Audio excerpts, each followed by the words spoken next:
Hello dear students, my name is Lucky Ahuja and I am your EVS teacher for class 5th. In class 5th EVS, we were learning our chapter number 23 that is named as Our Heritage. And today we are going to study part 2 of this chapter which is named as Forts, Towers and museums. तो बच्चों कक्षा 5 के EVS में हम हमारा 23वां अध्याय पढ़ रहे थे और हमारे इस 23वें अध्याय का जो नाम है वो है आर हेरिटेज। और इस अध्याय के पहले भाग में हमने काफ़ी कुछ देखा था, जाना था और आज हम इस अध्याय के दूसरे भाग में पढ़ने जा रहे हैं फोर्ट्स, टावर्स एंड म्यूज़ियम्स के बारे में। तो ये फोर्ट्स, टावर्स एंड म्यूज़ियम्स कैसे हमारा हेरिटेज है या कैसे हमारी संपदा है ये आज हम जानेंगे और ऐसे कौन से फोर्ट्स हैं, टावर्स या म्यूज़ियम्स हैं जो हमारे स्टेट में फेमस हैं। Let's talk about them. So first of all we need to talk about Ranthambore fort. तो बच्चों सबसे पहले हम रणथंबोर के किले की बात करेंगे and here you can see the picture of Ranthambore fort. The Ranthambore fort is situated in Sawai Madhopur district. तो बच्चों ये जो रणथंबोर का किला है ये कहाँ पर है? ये हमारे राजस्थान के सवाई माधोपुर राज्य में स्थित है। सो आपको ध्यान रखना है कि this is a very famous fort और साथ ही साथ ये एक बहुत अच्छा टूरिस्ट प्लेस भी है। People go there to visit this fort often. तो लोग यहाँ कई बार इस किले को देखने के लिए आते हैं। बहुत सारे पर्यटक दूर दूर से ये किला देखने आते हैं। Now, this fort has the famous Trinetra Ganesh temple of Rajasthan. तो ये जो किला है, ये जो फोर्ट है रणथंबोर का, इसमें एक बहुत ही फेमस टेम्पल है, एक मंदिर है। And which is that temple? That temple is Trinetra Ganesh temple, यानी त्रिनेत्र गणेश का मंदिर यहाँ इस किले में स्थित है। The fair of lord Ganesh is organised here. और ख़ास बात ये है कि इसी किले में गणेश भगवान का एक मेला भी आयोजित किया जाता है।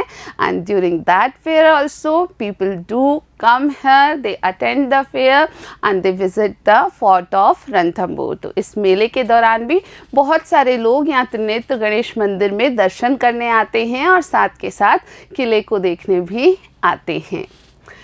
The most significant feature of this fort is that Rajasthan's first Saka took place here. It is a hill fort. तो बच्चों रणथंबोर के किले की जो सबसे ख़ास बात है वो ये है कि राजस्थान का पहला साका यही हुआ था और राजस्थान के इतिहास में जो साके हैं वो बहुत ही महत्व रखते हैं। तो राजस्थान का प्रथम साका इसी रणथंबोर के किले में हुआ था। And you also need to remember that it is a hill fort, यानी ये एक पहाड़ पर बसा हुआ किला है।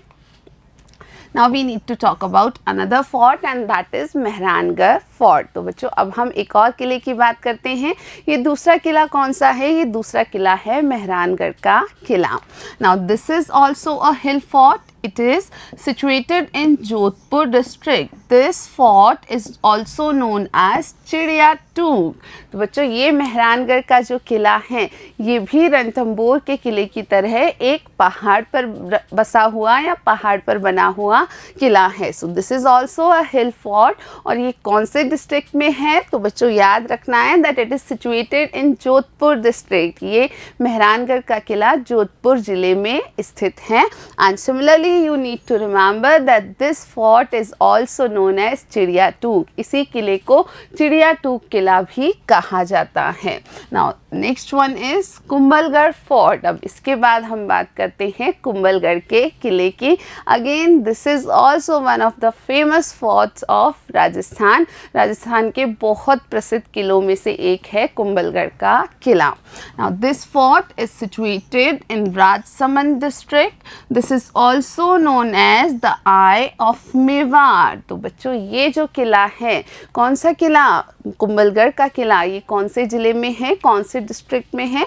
So this is situated in Rajsamand district of Rajasthan, यानी ये राजस्थान के राजसमंद ज़िले में स्थित है। और साथ ही इसकी खास बात क्या है?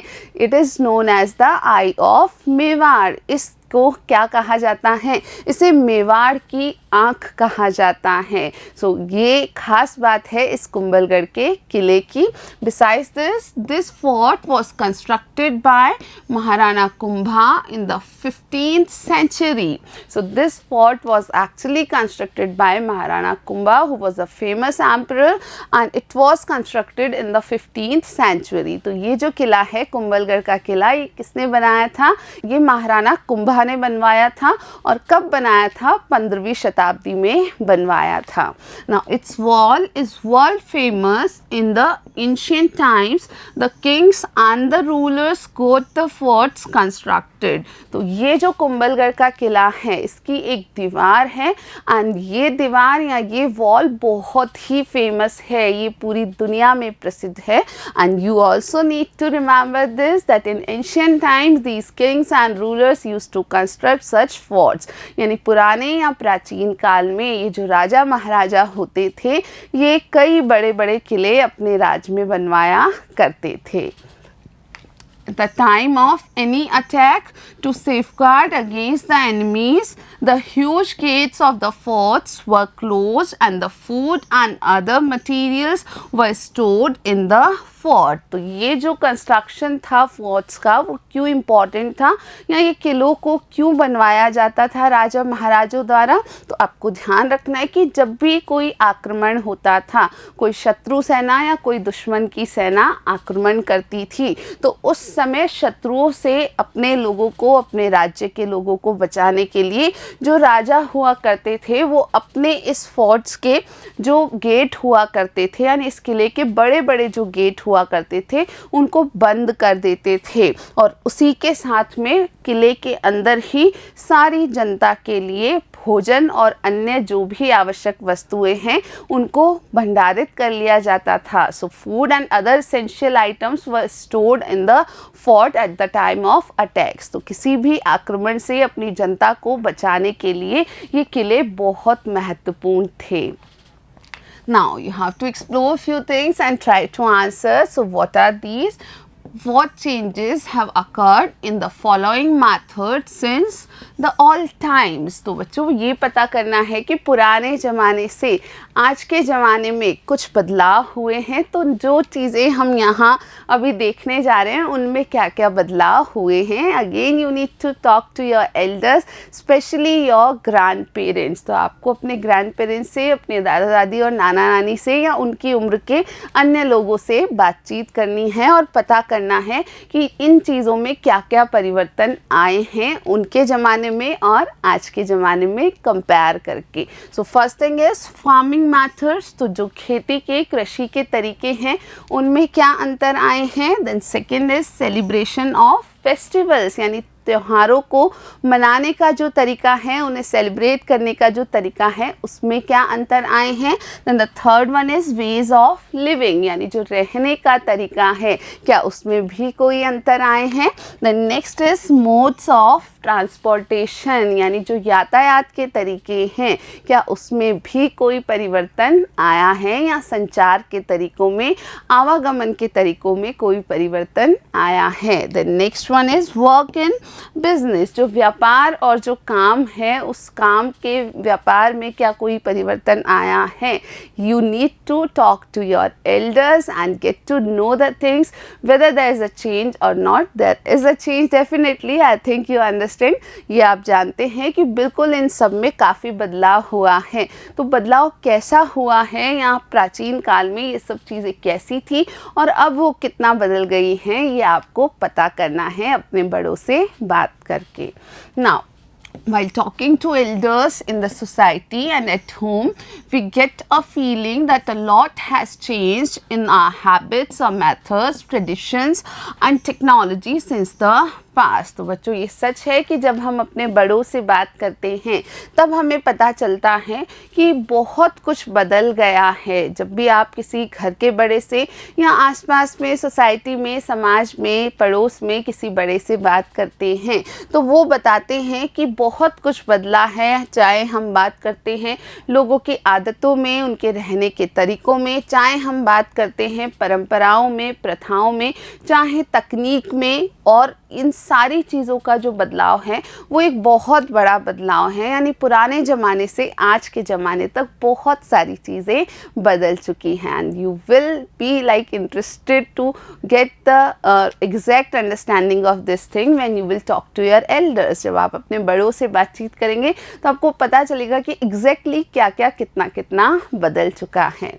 Now this change is visible in the contemporary coins and paintings. These changes can be felt by observing the monuments of past and museums. तो ये जो परिवर्तन हुआ है, ये जो बदलाव हुआ है, ये विजिबल है, ये नज़र आता है आज के ज़माने के या समकालीन जो भी चीज़ें हैं उनमें। जैसे आज के ज़माने के सिक्के, आज के ज़माने की पेंटिंग्स, वो अलग हैं आज से बहुत पुराने ज़माने के सिक्के या पेंटिंग्स की तुलना में। Now these changes can be felt by observing the monuments of past and museums. और इन बदलावों को हम और अच्छे से समझ पाते हैं, फील कर पाते हैं जब हम कोई पुराने या प्राचीन काल के स्थलों को देखते हैं, प्राचीन काल की इमारतों को देखते हैं, और साथ के साथ जब हम देखते हैं म्यूजियम्स को या संग्रहालयों को। Now we need to talk about museums. अब हमको म्यूजियम्स या संग्रहालयों की बात करनी है।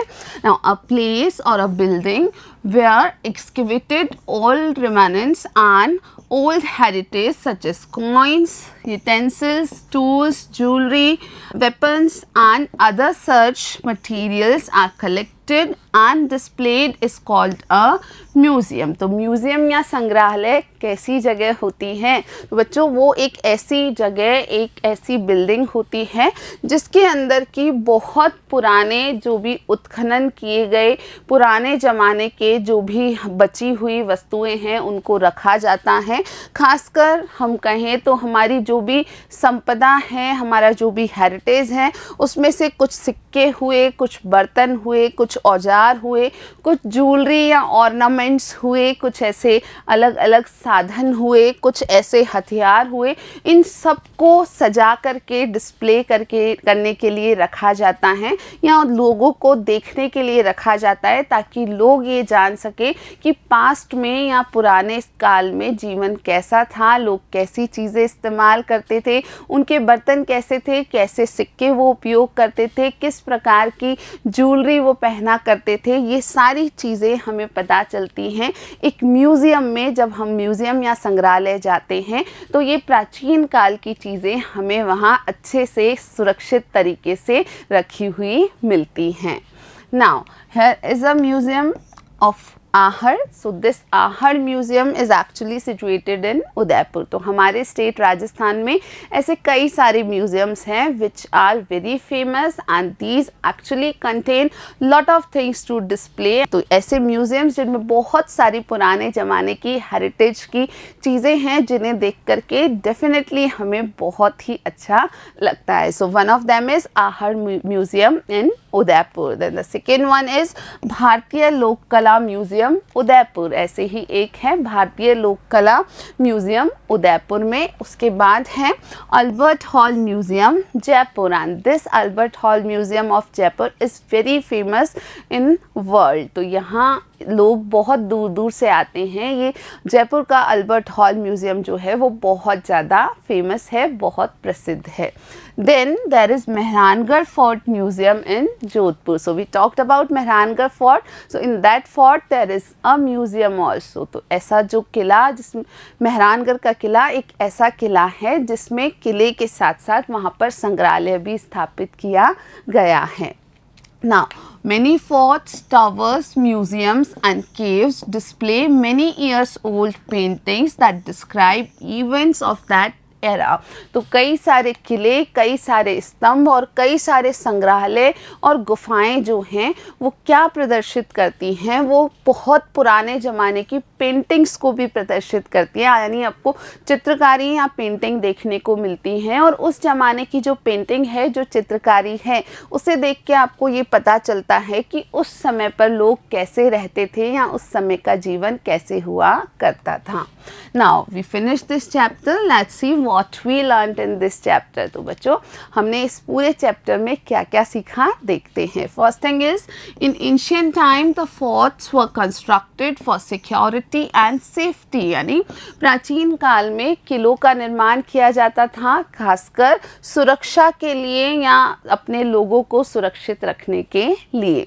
Then second thing, the kings and the emperors got memorials constructed as a remembrance of their victories. तो ये जो राजा महाराजा हुआ करते थे, राजा महाराजा अपनी जीत या अपनी विक्ट्री की खुशी में कुछ याद स्वरूप इमारतें बनाया करते थे ताकि उनकी जो बहुत बड़ी जीत है वो जीत आगे तक लोगों द्वारा याद रखी जाए. और इसी तरीके से हमने देखा कि कुछ किंग्स ने कुछ टावर्स बनाए हैं, कुछ किंग्स ने फोर्ट्स बनाए हैं अपनी विक्ट्रीज़ को याद रखने के लिए, यानी लोग आने वाले भविष्य के जो लोग हैं वो उनकी उन जीत को याद रख पाए, समझ पाए कि कितने इम्पॉर्टेंट जीत या विक्ट्री उन्होंने हासिल की थी. So dear students, this is all about this chapter. We finish the chapter number 23 here, and we will be continuing talking about the practice question of this chapter in the next video. Till then, thank you for watching.